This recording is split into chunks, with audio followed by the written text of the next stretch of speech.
अपने बड़े परिवार के लिए अगर आप एक अफोर्डेबल 6 या 7 सीटर गाड़ी ढूंढ रहे हैं तो अर्टिगा ही बेस्ट ऑप्शन है। लेकिन अगर आपको CNG चाहिए तो अर्टिगा ही एक इकलौता ऑप्शन है।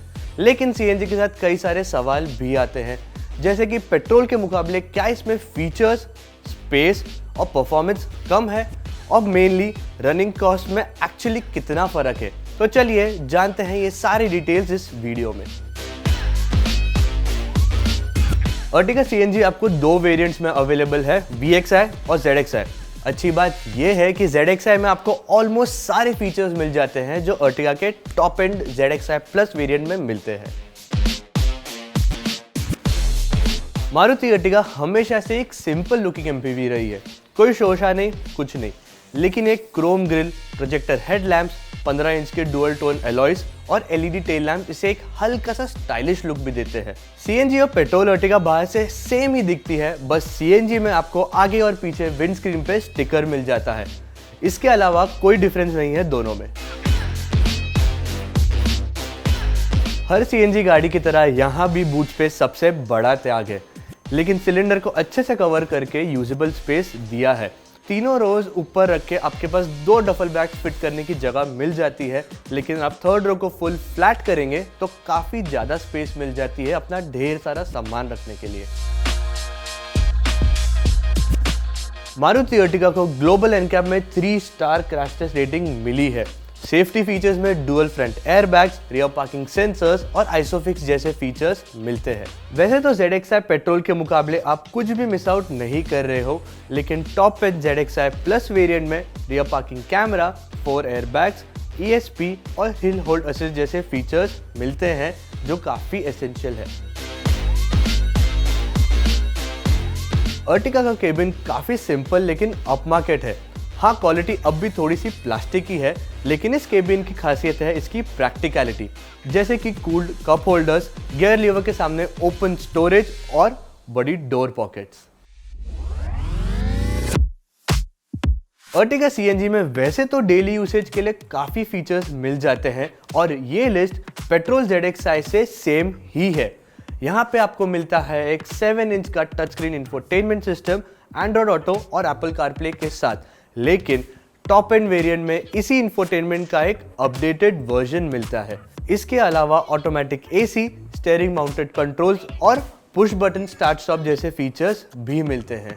हाँ, लेकिन फिर भी फीचर्स की कमियां तो महसूस होती है।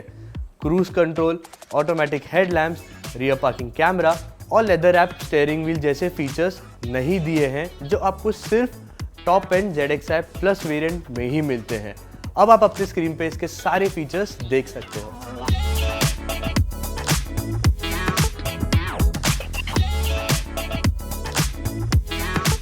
अर्टिगा का सेकेंड रो काफी स्पेशियस है और इसका नी रूम, हेड रूम और अंडर थाई सपोर्ट बड़ा अच्छा है। यहाँ आप 3 जने बिठा सकते हो सिटी जर्नीज के लिए, लेकिन जो बीच में बैठा हुआ पैसेंजर है उसको शायद थोड़ी दिक्कत हो सकती है। लेकिन ये सीट्स के साथ आपको रिक्लाइन और स्लाइड फंक्शन भी मिलता है, जो आपको लॉन्ग डिस्टेंसेस में ज्यादा कंफर्टेबल रखेगा। ऑफ कोर्स थर्ड रो की बात तो करनी ही है। यहाँ पे 2 एवरेज साइज एडल्ट्स बैठ तो सकते हैं, लेकिन जैसे ही लॉन्ग डिस्टेंस ड्राइव की बात आएगी तो आपको शायद थोड़ी सी तकलीफ हो सकती है लिमिटेड शोल्डर रूम के वजह से। ये सीट्स रिक्लाइन होती है इसलिए कंफर्टेबल तो है, लेकिन नी रूम में थोड़ी दिक्कत हो सकती है अगर सेकेंड रो को पीछे पूरा स्लाइड किया है। फीचर्स के मामले में आपको सेकेंड रो के साथ AC वेंट्स शेयर करने पड़ेंगे, लेकिन फिर भी थर्ड रो तक हवा आ जाती है। इसके अलावा आपको 2 कप होल्डर्स और एक 12 वोल्ट सॉकेट भी मिलता है। CNG सिलेंडर डालने के वजह से थर्ड रो की एक्सपीरियंस में कोई फर्क नहीं होता है। अर्टिगा की राइड क्वालिटी की बात करें तो वो काफ़ी आरामदायक है। सिटी ड्राइविंग स्पीड्स पे आपको गड्ढे या स्पीड ब्रेकर्स इतने परेशान नहीं करेंगे, लेकिन जैसे ही स्पीड बढ़ती है ये फील होने लगते हैं और इसी के साथ राइड थोड़ी सी बम्पी लगेगी। थर्ड रो में आप खराब रास्तों पे ज़्यादा हिलते हैं, लेकिन अगर हम इसको सबसे पहली वाली अर्टिगा से कंपेयर करेंगे तो यस, राइड क्वालिटी काफ़ी बेहतर हो चुकी है। अगर आपको ऐसा लगता है कि CNG गाड़ी चलाने में दमदार नहीं है तो आप गलत है। अर्टिगा सीएनजी या पेट्रोल चलाने में हार्डली कोई डिफरेंस है, तो चाहे हाईवे पे हो या सिटी में। हाँ, इसका पावर ऑन पेपर तो कम है, लेकिन चलाते हुए बिल्कुल भी महसूस नहीं होता। अगर आपकी गाड़ी फुल्ली लोडेड भी है तब भी सीएनजी की पावर कम नहीं लगती और आपको सीएनजी से पेट्रोल पे स्विच भी नहीं करना पड़ता। अर्टिगा पेट्रोल और सीएनजी दोनों का ही एक्सेलरेशन काफ़ी स्मूथ और लीनियर है और इसकी रिफाइनमेंट भी एकदम शानदार। विश्वास नहीं होता है तो चलिए इसके परफॉर्मेंस फिगर्स पे एक नज़र मारते हैं। 0 to 100 km/h में पेट्रोल और सीएनजी में 2 सेकेंड का फर्क है और अगर हम इन गियर एक्सेलरेशन की बात करें तो डिफरेंस 1 सेकेंड का भी नहीं है। इसीलिए सिटी ड्राइविंग कंडीशंस में आपको परफॉर्मेंस ड्रॉप हल्का सा भी फील नहीं होगा। अर्टिगा सीएनजी को खरीदने के लिए आपको पेट्रोल के ऊपर 95,000 रुपीज एक्स्ट्रा भरना पड़ेगा। तो चलिए देखते हैं इसके रनिंग कॉस्ट।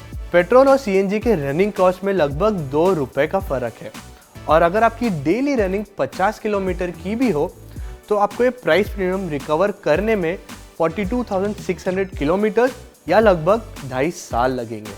लेकिन आपको एक बात बता दें कि ज़्यादातर शहरों में सीएनजी के प्राइसेस लगभग 70 से 80 रुपए के आसपास है और एक साल में सीएनजी के प्राइसेस लगभग 30 रुपए पर केजी से बढ़ गए हैं और इसी के साथ पेट्रोल और सीएनजी के प्राइसेस में डिफरेंस काफ़ी कम हो गया है, जो आपको ध्यान में रखना पड़ेगा।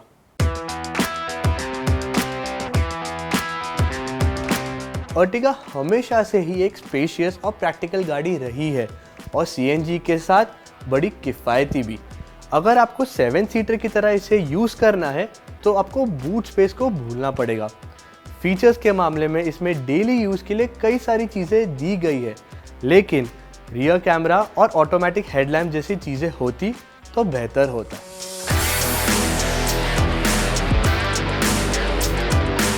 जिस चीज़ ने हमें सबसे ज़्यादा इम्प्रेस किया है वो है इसका परफॉर्मेंस।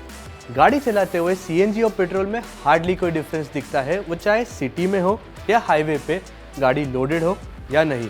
तो बेसिकली आपको सेम केबिन और ड्राइव एक्सपीरियंस मिलता है, लेकिन कम रनिंग कॉस्ट के साथ। तो कैसी लगी आपको मारुति अर्टिगा सीएनजी? आपके जो भी व्यूज़ है, जो भी डाउट्स है इस गाड़ी को लेकर, प्लीज़ हमें नीचे कमेंट सेक्शन में बताइए। अगर आपको वीडियो पसंद आया हो तो इसे लाइक करना और हमारे चैनल को सब्सक्राइब करना ना भूलें। फिलहाल के लिए इतना ही, मिलते हैं अगले वीडियो में।